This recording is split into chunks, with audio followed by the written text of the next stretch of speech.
Saudações a todos e a todas, que o anjo do Senhor que preside as igrejas, aqui no caso interpretamos como um bispo, mas também sabemos que há um anjo protetor para o povo de Israel, para as cidades, para nós, que o anjo que nos protege esteja conosco para e nos ajude a ler bem aquilo que o Espírito inspirou a João, o autor do Apocalipse. Cartas às 7 igrejas. A igreja de Éfeso, como as outras também, recebeu a sua cartinha, o seu elogio, mas a igreja de Éfeso, aquele que está falando, é o que tem as 7 estrelas, ele diz: devo, contudo, reprovar-te. Aí vem uma reprovação. Depois do elogio, vem uma reprovação. Qual é a reprovação? Reprovar-te por teres abandonado o teu primeiro amor. Recorda-te, pois, de onde caíste, converte-te e retoma a conduta de outrora. Do contrário, virei a ti, e caso não te convertas, removerei teu candelabro de sua posição. Tens de bom, contudo, detestar essa conduta dos nicolaítas, que também eu detesto. Deixa esses nicolaítas, é um grupo herege, cismático, ou dentro da comunidade, dentro das igrejas, que vive vida separada, à parte. Temos sempre entre nós grupos que se julgam superiores aos outros e se separam, olhando os outros com certo desprezo, porque não são verdadeiramente católicos, apostólicos, romanos. Que os perfeitos somos nós. Sempre temos isso. Então, tá, nicolaítas. Agora, precisa se converter, senão o teu candelabro vai ser mudado de posição. O primeiro candelabro é a igreja de Éfeso. Então, seria a igreja que está à frente das outras, que preside as outras. Então, ele vai remover, vai colocá-la em outra posição. Vai perder a primazia. Precisa se converter, voltar ao primeiro amor. Aqui há uma coisa importante para nós. É preciso que o primeiro amor tenha existido, para você poder voltar a ele. Devo reprovar-te por teres abandonado teu primeiro amor. Se não houve o primeiro amor, você não abandonou nada. Se você já entrou sem amor nenhum em qualquer atividade da vida, seja ela qual for, não há para onde voltar. Se, ao contrário, você começou com um amor intenso, que depois esfriou, você pode voltar a ele.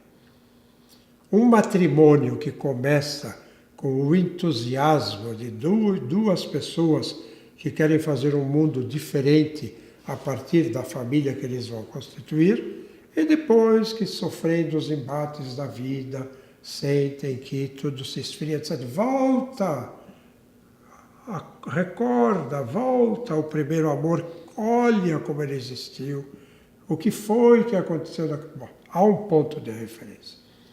Mas, se o começo já foi frio, se o começo foi morno, nem frio nem quente, não há para onde voltar. A mesma coisa para os que se consagram a Deus na pobreza, na obediência, na castidade, para os que se consagram a Deus no serviço ministerial. A gente se cansa, chega um momento que a gente diz: que foi que eu me meti? Que história é essa? Seria melhor ter feito outra coisa na vida. Olha o primeiro amor, olha o primeiro entusiasmo, volta para lá. Ele precisa existir. A gente não pode começar do nada, a partir do nada. Precisa com você. Se você, ao começar, não tem vontade de mudar o mundo inteiro, no meio do caminho você não tem vontade de ir para lugar nenhum. Então aí você tem vontade de voltar para trás. Tenha uma meta muito longa, muito grande, muito distante, para ver se chega até a metade, pelo menos. Se a sua meta for muito curta, você não chega a lugar nenhum.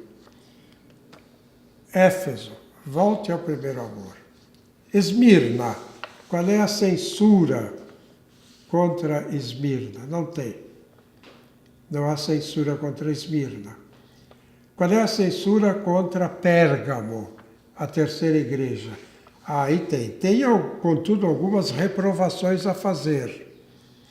Tens aí pessoas que seguem a doutrina de Balaão, o qual ensina Balaque a lançar uma pedra de tropeço aos filhos de Israel, para que comessem das carnes sacrificadas aos ídolos e se prostituíssem.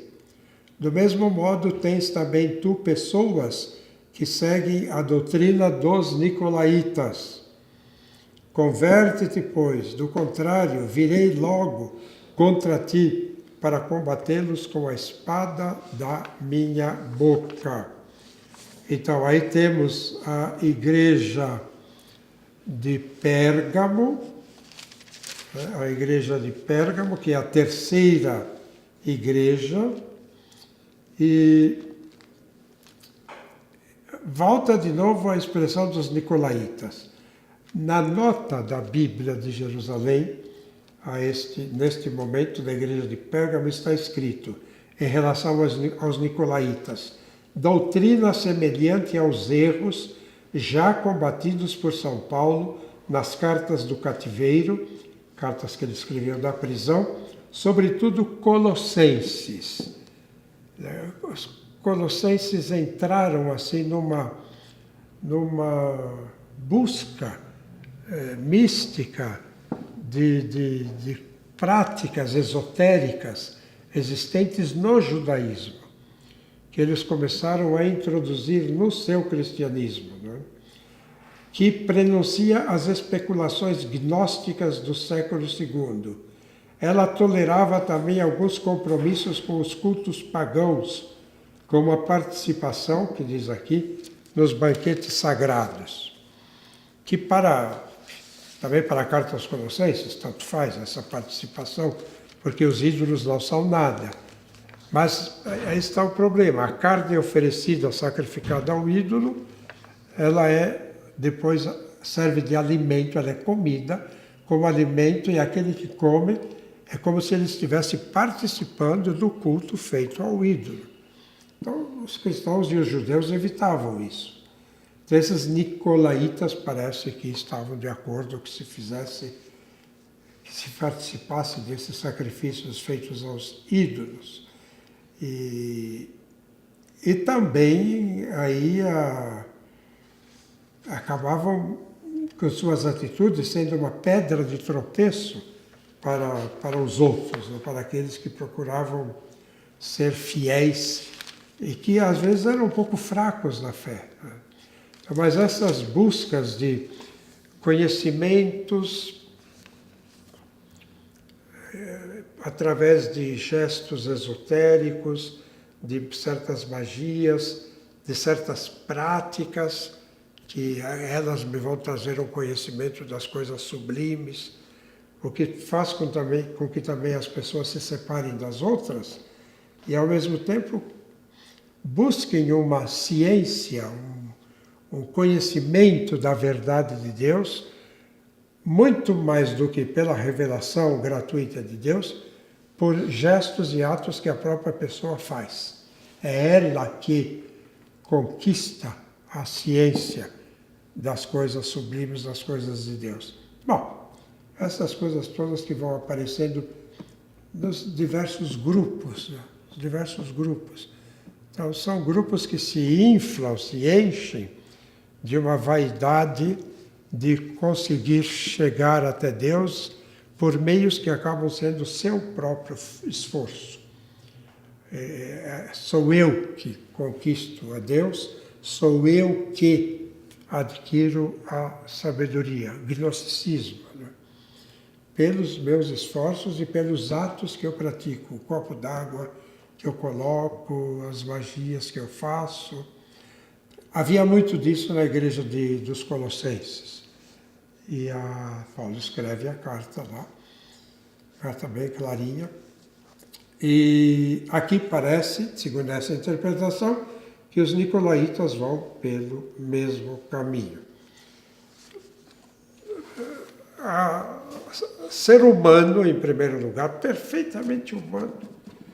Inteligência, vontade, os sentidos, os gestos, a carne, o espírito que está em nós, e ter fé. Uma fé clara em Deus nosso Senhor e aceitar a revelação que está na Sagrada Escritura. O resto pode vir como suplemento e complemento, mas não como base e fonte primeira. Então a gente cai numa ilusão. Eu acabo adorando a mim mesmo. Isso é muito perigoso.